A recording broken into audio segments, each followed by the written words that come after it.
दोस्तों, दो प्रेमी होते हैं। दोनों की शादी को सिर्फ एक दिन हुआ था और शादी का जैसे ही दूसरा दिन लगता है तो दूसरे दिन दोनों निकल कर नहीं आते हैं, बल्कि कमरे से दोनों की बाहर बॉडी निकल कर आती है। लेकिन सवाल ये है कि आखिर शादी का एक दिन पहले हुए दोनों एक दूसरे जो राजी थे, दोनों एक दूसरे के साथ बेहद ज़्यादा खुश थे, जिंदगी भर साथ रहने की कसम खाई थी, कहीं घूमने दूर भी जाने वाले थे। लेकिन फिर ऐसा क्या हुआ कि दोनों ने एक ही कमरे के अंदर मतलब दोनों ख़त्म हो गए और फिर दोनों की लाश निकली। पूरी घटना जब मैं आपको बताऊंगा तो इस घटना से आपको बहुत बड़ी सीख मिलने वाली है और आप हैरान हो जाएंगे कि ऐसा भी हो सकता है।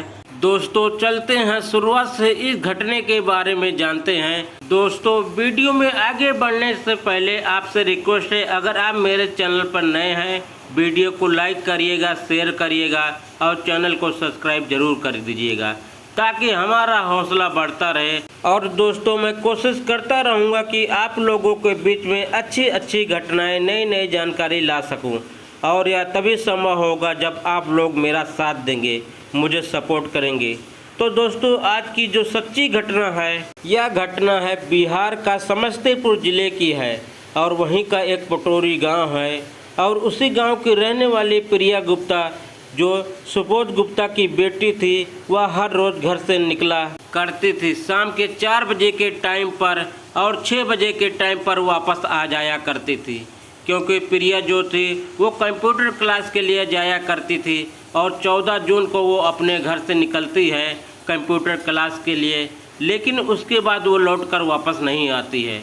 अब जो प्रिया गुप्ता के पिताजी होते हैं काफ़ी परेशान हो जाते हैं कि आखिर बेटी लौटकर क्यों नहीं आई। वह बेटी को फ़ोन करते हैं, बेटी का मोबाइल स्विच ऑफ बताता है और प्रिया गुप्ता के पिताजी और परेशान हो जाते हैं। 1 घंटे तक इंतज़ार करते हैं, लेकिन 6 से 7 बज जाते हैं और जब प्रिया बेटी उसकी वापस लौट कर नहीं आती है तो पिता उसका जो कोचिंग सेंटर था, कंप्यूटर क्लास थी, वहां पर पहुंचता है। कंप्यूटर क्लास बंद था। जब आसपास के लोगों से पता करते हैं कि मतलब जो टीचर है वो कहाँ पर है, क्योंकि जो कंप्यूटर क्लास का टीचर है जिसका नाम पप्पू कुमार है, जो यहाँ पर प्रिया को मतलब सिखाता था, जब उसको फ़ोन करते हैं पिता तो उसका फ़ोन भी स्विच ऑफ बताता है।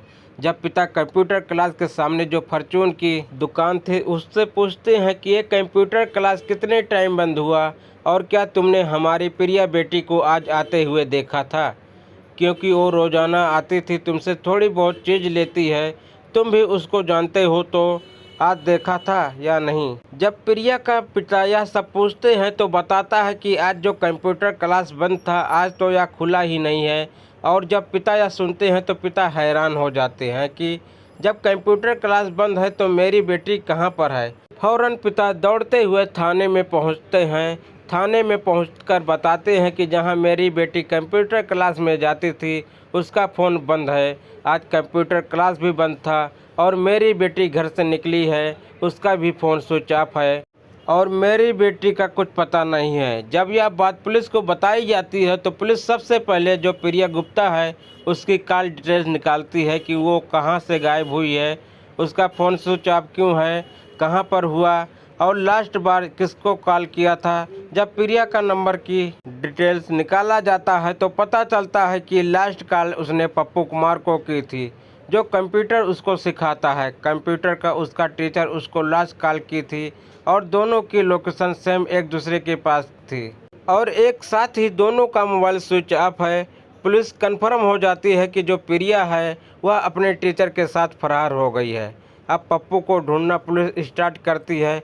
पप्पू के बारे में जब पता करता है तो पता चलता है कि वह बिहार का जो वैशाली ज़िला है वहाँ पर एक नंदा गांव है, वहीं का वो रहने वाला है। उसके बारे में जानकारी निकाली जाती है तो 15 जून को पुलिस को पता चलती है कि 15 जून को जो पप्पू है उसने प्रिया के साथ जाकर कोर्ट मैरिज कर ली है, क्योंकि प्रिया की उम्र 21 साल है और पप्पू की उम्र लगभग 27 साल है।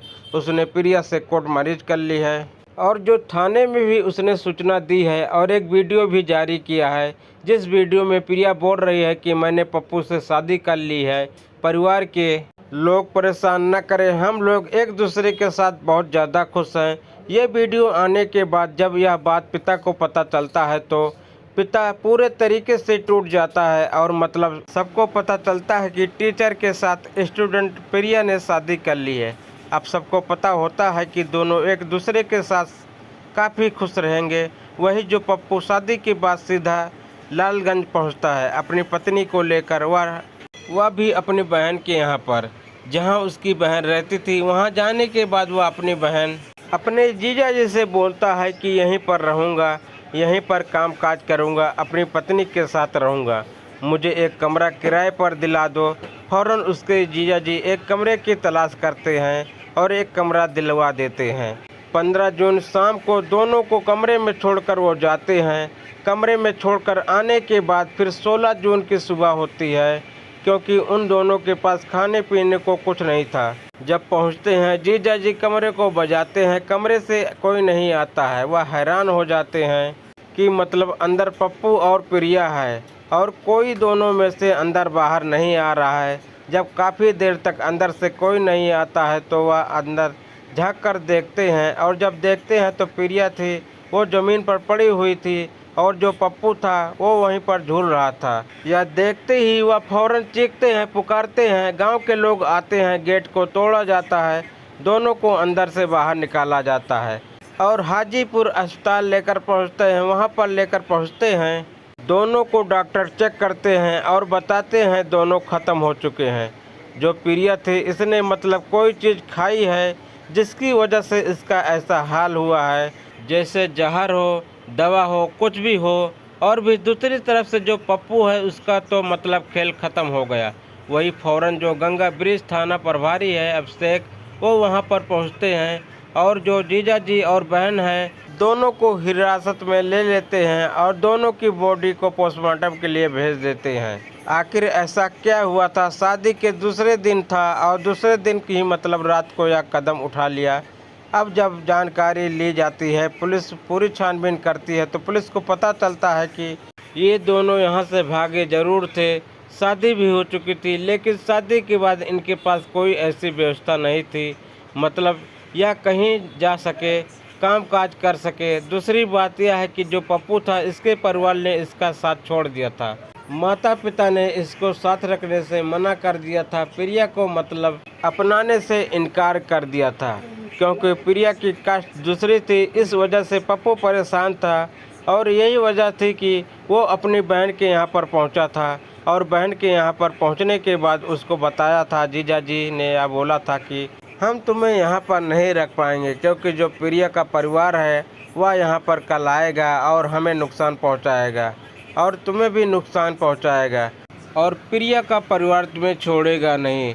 तुमने ज़रूर शादी कर ली है।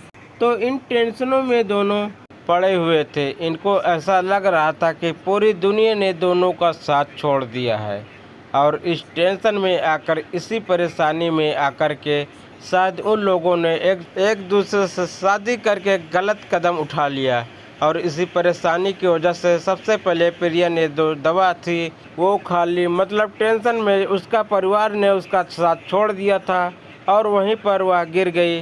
प्रिया को गिरा हुआ देखकर जो पप्पू था वह भी टेंशन में आया होगा और उसने भी यह कदम उठा लिया।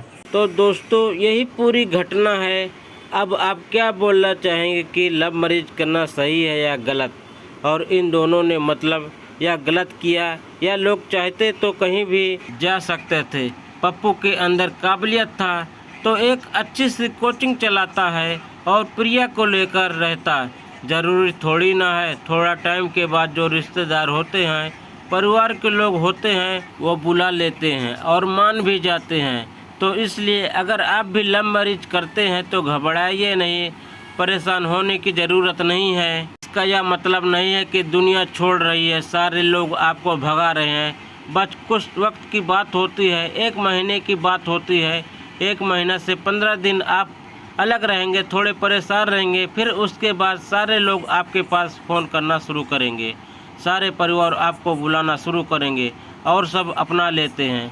और सबसे अच्छी बात है कि अगर आप भागकर शादी ना करें, अपने परिवार को बताएं, अपने माता पिता को बताएं, उसको राज़ी करें। अगर वो नहीं मान रहे हैं तो उनको एक बार राज़ी करें कि मैं शादी करना है, मुझे साथ रहना है, आपको क्या करना है, ऐसे बातें बताकर राज़ी कर ले। और परिवार की खुशी सही है, आप शादी करें तो ज़्यादा खुश रहेंगे। आप इस घटना पर क्या बोलना चाहेंगे, कमेंट बॉक्स में ज़रूर बताइए।